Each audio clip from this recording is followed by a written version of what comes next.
everybody. We're starting just a couple of seconds late. We were just getting everybody on board there.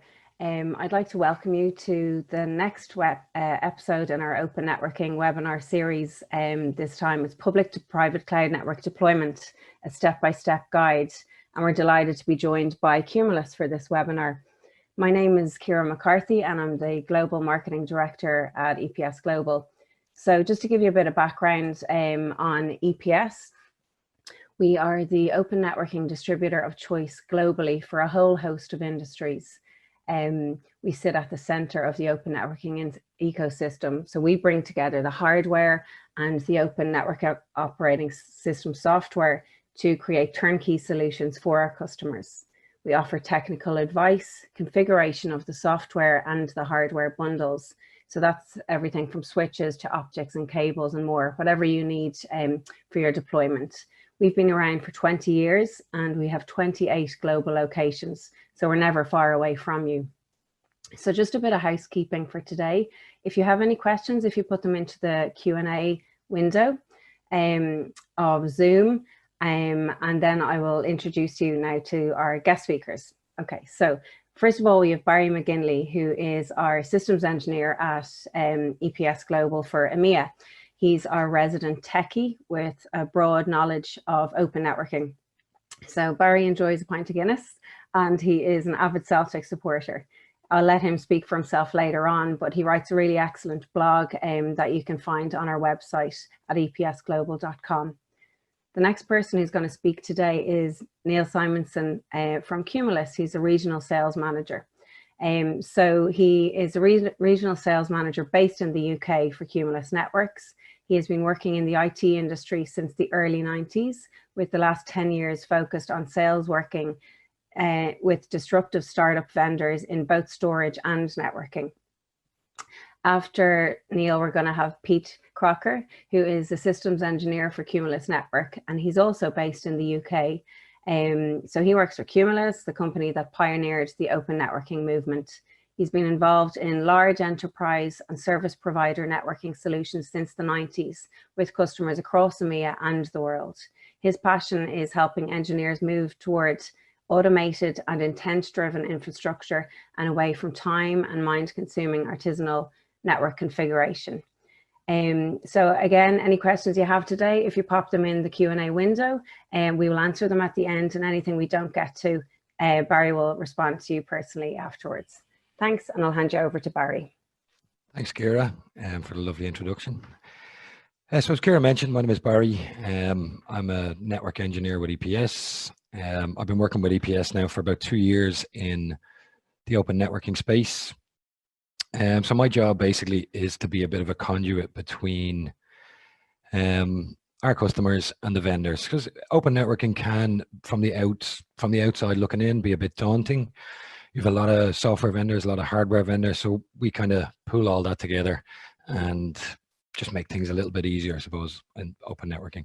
So what we're going to look at today, a little intro into EPS and what we actually do in open networking. I'm going to look at public cloud and the associated challenges, which leads us into an initial customer interaction. So a customer is going to come to us with a certain issue, and kind of set a scene for a deployment. Neil is then going to take us through an intro to Cumulus Networks. We're going to look at some of the products, NetQ, Cumulus Linux itself, and he's going to look at the virtual experience like a POC. And then we're going to have Pete take us through from POC to day 2, looking at automation, monitoring, and the actual deployment. So EPS, so as Ciara mentioned, we're 20 years old, and since 2016 now, we've been involved in the open networking space. So this all came about, we became global distributors for EdgeCore Networks. EdgeCore are an OEM, ODM switch manufacturer owned by the Acton Group out of Taiwan. And if you've used a switch that's not Cisco, you've more than likely used an EdgeCore or Acton Group switch. But I think it became apparent pretty quickly with the relationship with EdgeCore that the normal distributor role doesn't apply, because the hardware is only one part of this solution. So what we did was we went out and talked to the software guys, all the software guys, because that's an important distinction for us, that we don't pigeonhole a piece of software in somewhere that it shouldn't be. There's specific use cases for these, and there's a best fit. So what we're talking about today Data center deployment, Cumulus is more than likely the best fit, best support, a really good product. We also offer a couple of other things for our customers, again, to try and ease any kind of negative stuff in open networking. So we can put the software on, so say take Cumulus, for example, we can put the operating system, the license on the switch, we can bundle in transceivers that we know will be interoperable, cables. So basically the switches are ready to slide into a rack, which definitely takes some of the pain out of open networking. Okay, so what I'm going to do is a quick high-level overview of cloud computing. I know all you guys are going to know what cloud computing is, but I just want to give some facts and figures as well before we go into some of the issues with cloud computing. So the biggest companies out there, AWS, I think everyone knows, is the largest. Microsoft Azure catching up slowly but surely. Google Cloud, VMware Cloud, Oracle, IBM, and Alibaba with about 4% of the market, up from 2% last year. So, and just to bring it back to open networking, all these guys use bare metal and open source. It kind of started with Facebook back in about 2012, but then all these guys got involved. So the hyperscalers all use it. And this is what we're seeing since 2016, 2017, that kind of bare metal open source software like Cumulus filtering down into enterprises and even small to medium businesses now. So the cloud computing market last year was worth 206 billion. I think it's projected to be about 350 billion by 2023. So it's going nowhere.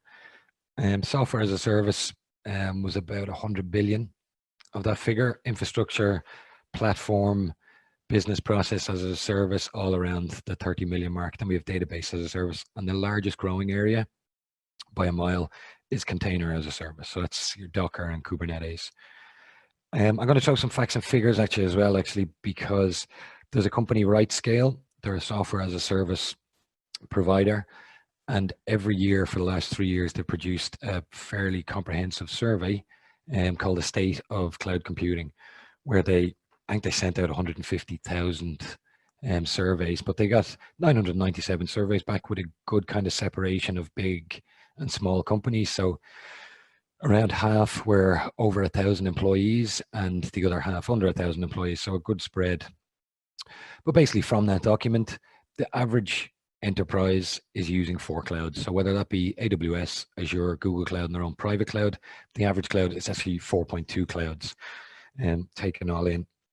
But in the 2019 document, it actually talks about an increase in public cloud. So coming back from private cloud to public cloud. And I want to just look at a few of the reasons why this is actually the case. So there is problems with cloud computing. The first one is managing cloud spend. So all these companies, AWS, Google Cloud, Azure, have great deals for starting off, but then the great upsell begins and you can start to see costs spiraling fairly rapidly, especially if your company's growing. And as you move more of your workload to the cloud, costs increase significantly. Cloud governance is an issue. So again, when companies started small with maybe doing some software as a service, and then it started to grow rapidly, they never actually put in the company governance that they should have. And then they end up with most of their workload in the cloud, a lot more employees than they started with. And all of a sudden, governance is a huge issue. Security is an issue. So when you think, if your data has been held by a third party, security is always an issue. You don't know where your data has been, where it's been processed.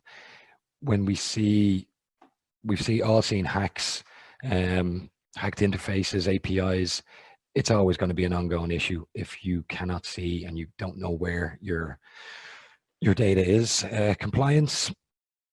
So we've got a lot of legal stuff in every walk of life. So you look at the healthcare industry, there's huge regulation in that.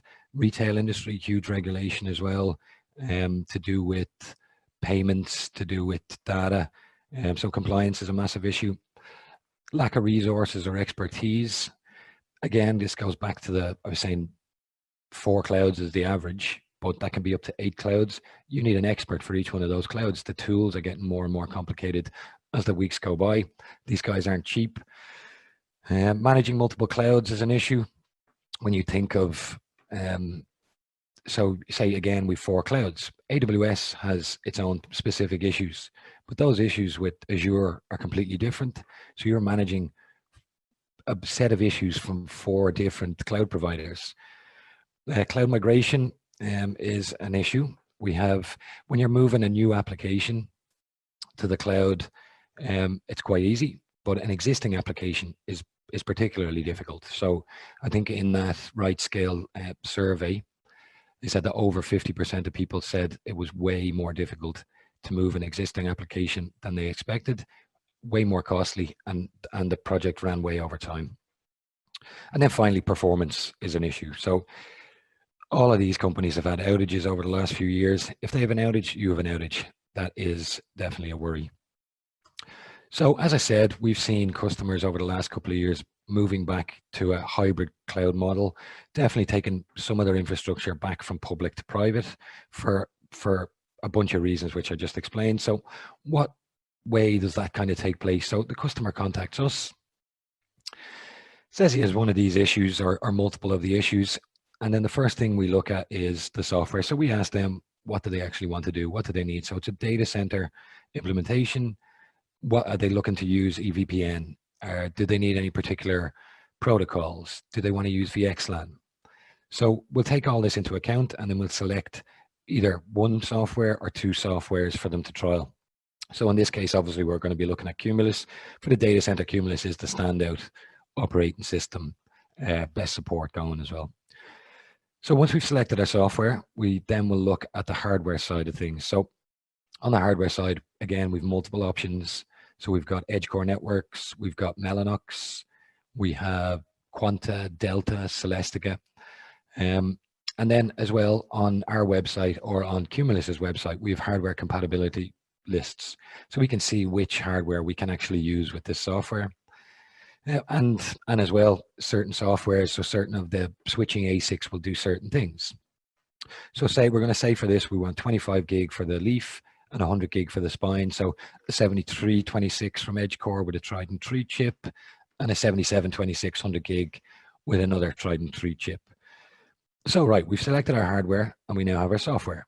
So now we have to start initial testing. So there's a couple of ways around this. What I always like to do was to get hardware into people's hands. That's what I liked. So we'd give maybe 3 boxes. So you'd get 225 gig and 100 gig. So you could simulate a spine leaf topology and then work away on that. But there's now a bunch of different options, some really good options virtually that you can do before or you can do in parallel. And this is actually the point where I would bring Cumulus into the equation. I would bring Cumulus's SEs in and we'd start talking to the customer. And that's a nice segue for me to bring Neil in from Cumulus, who is going to give you an overview of Cumulus and some of the products. Thanks. Fantastic. Thank you, Barry.